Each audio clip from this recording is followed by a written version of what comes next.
Got a question for you, bro. Okay, After you die, what happens? that's a very vast question to unpack. I mean, we know that after we die, there is some form of electrical activity which occurs in the brain after what we consider to be death, which is bodily death. So that demonstrates that there has to be some kind of mental phenomena that occurs after all of our sensory functions have become inactive.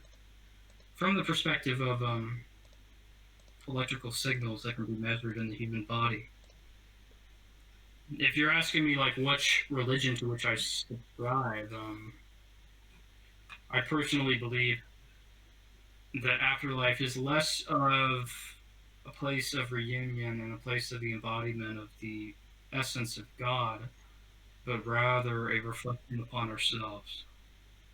Just simple, like people who are in comas. If you look at the phenomena that is occurring, one, the brain has the faculties to speak, but it's not quite able to. The body essentially is unable to take the faculty from the brain and make it into speech. So it's like being trapped in your own head. And because we know that our our perception of time alters according to the conditions that our brain experiences, I would posit that death is like it's like the slowing of time coupled with an extreme increase in activity that occurs in our brain, What thus about leading to the culmination of the slowage and stoppage of time. The time will eventually pause. what about your soul? Well, the idea that there's a human soul is not contingent upon like the existence of an afterlife. Let's say you're right. Let's The say that soul is a concept that is religiously rooted, and I think there's significant evidence for the soul. But like the idea that we lose weight when we die is false. let's say you're right. Let's say that we're physical entities. We die. The brain, whatever. The end. That's it. But what if you're Hmm. wrong? Well, from the perception of other people, but not from the perception of that who dies. I mean, it doesn't feel like it's it for somebody who dies because we know that they have an alternate perception is according to the people that are around them. What if your So, energy, that soul, goes on forever and ends up in hell? Wouldn't that be tragic? well, what would the implication be upon human perception? You would be your energy that is what you are. If That there is no direct implication upon perception, then it doesn't matter. It's like simply an argument for naught. Because if we can't perceive it, then it doesn't exist. That's like the whole condition of solipsism. if you can't Like the perceive it, idea, it like, doesn't exist. I'm sorry? If you can't perceive it, it doesn't exist. By nature of anything which exceeds our own reality, yes. I mean, Is it possible that there's logically, is it possible that there's something outside of our perception that exists? the immaterial world, well, immaterial thoughts and ideas are outside of our direct perception, but because they are simply our own thoughts and not those which are impressed upon us, I mean, determinism aside, um, then it is simply our perception in and of itself. It's kind of like arguing over semantics. Whether or not it exists is irrelevant to the state of perception of the human individual. That's my point. Is that Before it has no bearing on reality. Therefore, reality is simply perception of so itself. what we So if it perceive has no is bearing on reality. reality, then it has no existence. So before us, there was nothing that existed before humans existed and could perceive. Well, of course, there were things that existed before humans. There are animals, and I never argue that animals can't perceive. I mean, of course, it is a religious tenet that animals can experience the afterlife, but I mean, there's no rational explanation for why that would be true. What if your soul is that perception that goes on, the energy that lives forever, and that perception ends up in the reality of hell? Wouldn't that be tragic? Well, the idea of the perception of the soul is something that, if it were to exist, why wouldn't we be able to perceive our own soul in the current state of existence? We can perceive our soul. Well, how so? Explain to me how you perceive your soul. You are the soul is your energy that makes you you. When you look at your hand, you say this is. Okay, but are we not made? We are made us entirely by our reaction to external stimuli.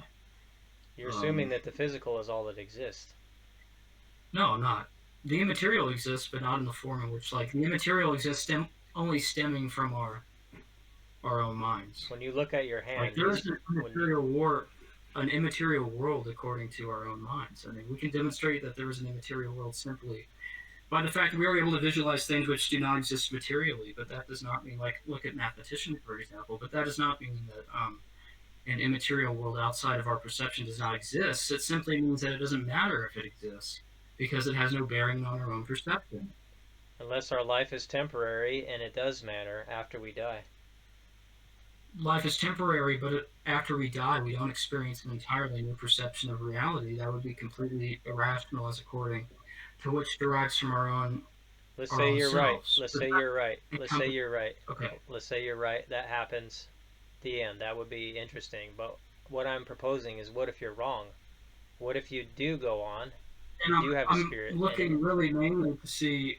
I very well could be wrong, but I'm looking mainly to see some kind of rational deprivation of what I'm saying, some kind of contrary argument that stems from logic, not from just what if. you look Because at your hand and you say, "This is my hand." Who's saying that? my brain.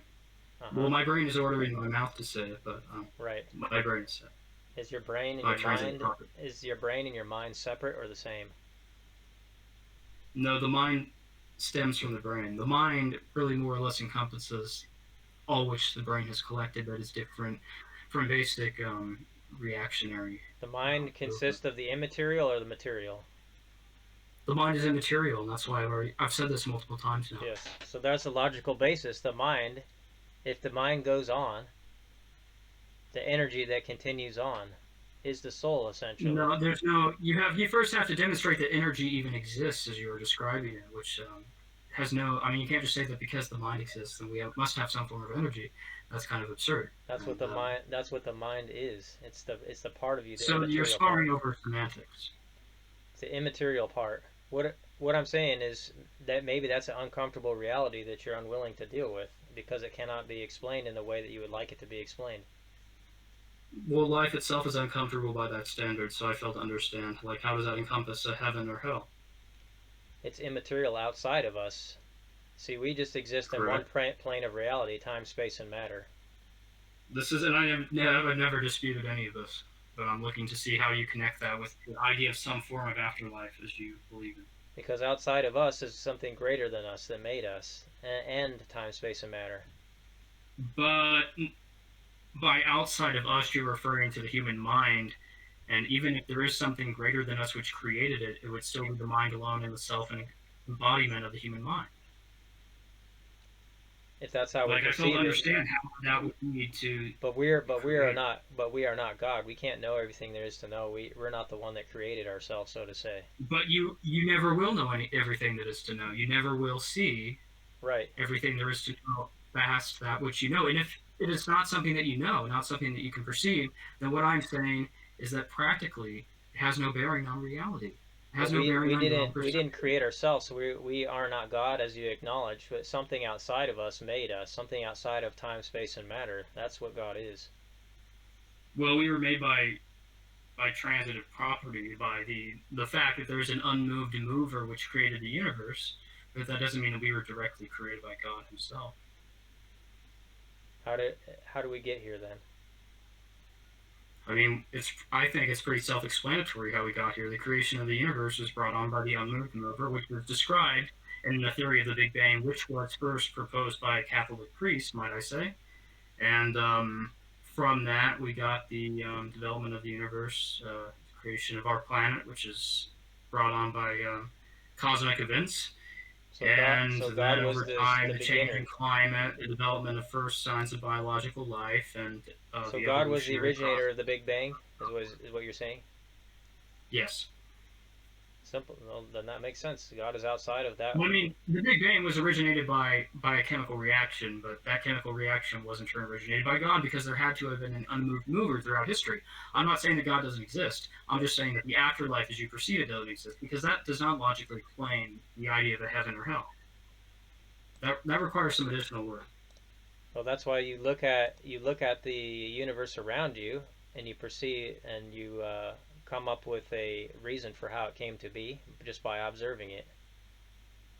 But for example, if you are to see some part of the universe which you cannot observe, a planet for whatever reason science is unaware of, then practically it must not exist because it was never going to have any bearing on your existence, your own perception of reality. And And that is my complete argument for you look why at whether or not heaven or hell is simply irrelevant. you look at the creation around you. You look at the fact that okay, so if God is outside of time and space, he has to be supernatural. He created those things. He has to be powerful enough to do it. Omnipotent. He has to be powerful enough to do it. He has to be eternal, meaning self-existent outside of time. He has to be omnipresent. Yes. He's not. He's I created would say space, but he's outside of not time, limit. but What's that? it's easy for the weaver to weave himself into a braid. So he doesn't exist outside of time, but he simply exists as in the form of a perception of time that is omnipotent. Um, Meaning eternal, self-existent. Not self-existent necessarily, but he is made self-existent by the very fact that he's omnipresent. If he created time, then he's out. If he created time, he's outside of time. Is what I'm saying. No, not. I'm saying that it's easy for a weaver to weave the web that he made, weave himself inside of it. There's no necessary reason why he would exist outside of time. He is simply confined. He was confined by his own creation, which is a You're saying that time. possible. You're saying that basically time existed before God did. No, I'm saying that something to exist before builds upon the construct of time, and therefore there could have been no before God did. But time still Right. exists. That's why I'm saying God is eternal, self-existent. Eternal, but not self-existent. That is what I'm saying. That doesn't make sense. How can you be eternal and not self-existent? Because self-existence requires that the person exists out of the very construct upon which they're confined by, and in that instance, time is the confining structure. That's what I'm saying. He's outside of time. He exists. No, I'm saying that he doesn't exist outside of time, and I'm explaining why. And you're simply, you're just saying the same thing over and over again. All right. Explain to me in simple terms. I'm not good at explaining things in simple terms. I can only explain things in the terms with which I currently do explain things. I mean, I'm not a teacher per se, but I will engage in a discussion about these matters. Okay. All right, because, fair enough. I'm trying to go down the line. When you observe the galaxy, when you observe the universe around you, coming to these conclusions about God, or is how we come to these conclusions. I don't understand what you're asking. I'm not. I'm just pointing out to you different things in the galaxy that we can observe to know how God is, basically. Correct. We can only observe as much of we can only know as much of the galaxy as we are able to observe. Right. And if we do not know it, then for all instances and purposes, it does not exist. Because existence cannot be proven to exist beyond our own perception of life. Our own perception of the world around us, to be more exact. Assuming that we're the ultimate. Start that again. Assuming that we're the ultimate, but we are not the ultimate being, basically. No, it doesn't assume that we're the ultimate. It simply assumes that we are the only perception that matters. I'm not saying that other perceptions don't exist. I'm just saying that they are irrelevant by our own standard, like by that which we will ever encounter by means of our own perception. I think so reality is an illusion, or is it not an illusion? Very cool for Christianity to understand, because in Christianity we are taught that the state of our existence in the afterlife will be the culmination of the actions that we perform in the temporary world. Got it. But there is no logical predecessor for that. There's let me just pause here. Are you a Christian? No, I mean kind of, but not really. I wouldn't be considered a Christian by most Christians. Okay, so do you believe in? I'm not a Trinitarian, to be more precise. Do you believe in heaven and hell? I don't believe in hell. Do you believe in heaven? Well, to be more precise, I really don't care whether or not there's hell. What about heaven? I believe in heaven because heaven would have to be the singular state of self-realization beyond death. How do you get to heaven? by dying. What are the entry requirements? Strictly speaking, from like New Testament standards, there are none. Okay. It is already written in the New Testament that God will save you. You will be saved by Jesus Christ upon the end, upon resurrection. And since how will you be saved? There is no passage of time in heaven. Resurrection has already taken place by the time your death arises. I mean, that's the logical succession. How is one saved? By dying. Just death alone. Death alone. There's no choice in the matter? No, there is not. You cannot choose that you are not going to be saved by Christ. I mean, that provision is never given. Listen, the Bible tells you that you can know for sure you're going to heaven and how it happens. Have you read that before? How it happens when you go to heaven? Yes. No, how you get to heaven. There's an entry requirement. No, there isn't. You know the most basic Bible verse. Are you referencing the New Testament or the Old Testament? Because if you're referencing the New Testament, Matthew, I think, is pretty clear about it. The most basic Bible verse of all time, John 3:16.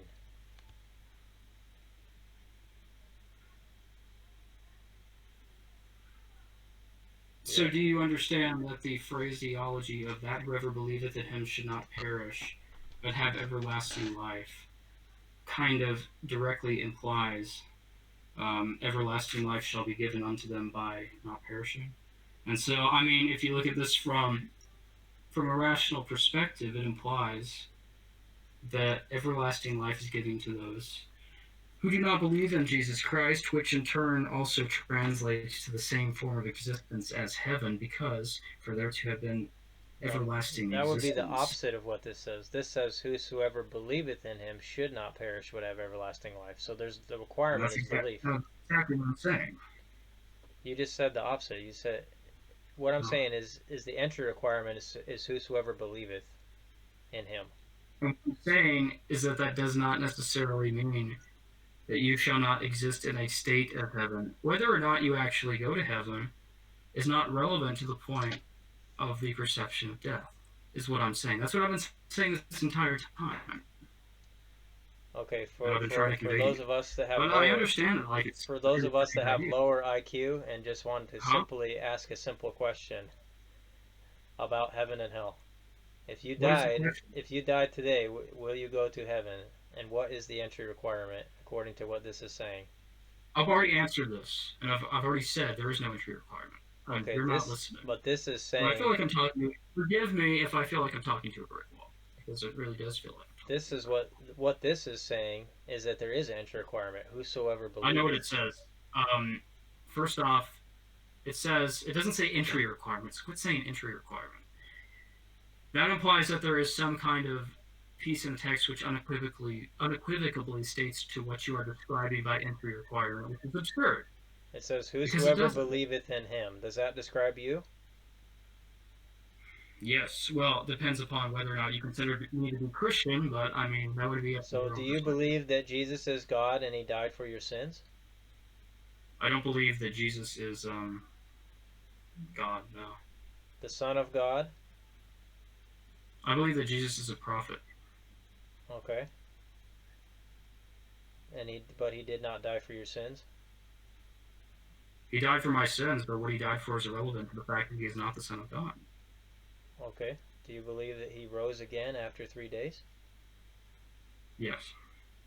And you believe it's Jesus alone that saves you and not what we do? No, I do not believe that. Well, I mean, I believe that God alone saves you, but not Jesus. But I do believe that what we do has a bearing upon whether or not you would go to heaven or hell. The idea that by faith alone, saved by faith and works, is kind of absurd, part of Protestant philosophy or theology, depending on how you look at it. But there's no grounding for it in the actual New Testament. Hey, that's really interesting. Have you ever seen these verses before? I've seen all of the verses, I would bet, that you were quoting. Yeah, Romans. I've read the Bible, man. So, like... It says if you confess with your mouth, and I've had these conversations hundreds of times. So, I mean, I feel like it's more important for us to like actually consider the logical implications of what are being discussed instead of just throwing Bible verses at each other, like because that's kind of non-intuitive. It says, if you confess with your mouth the Lord Jesus and believe in your heart that God has raised him from the dead, you will be saved. Yeah, and this is why the discreditation of Romans is agreed upon by Arius among other philosophers. Uh-huh. It says, whoever shall call on the name of the Lord shall be saved.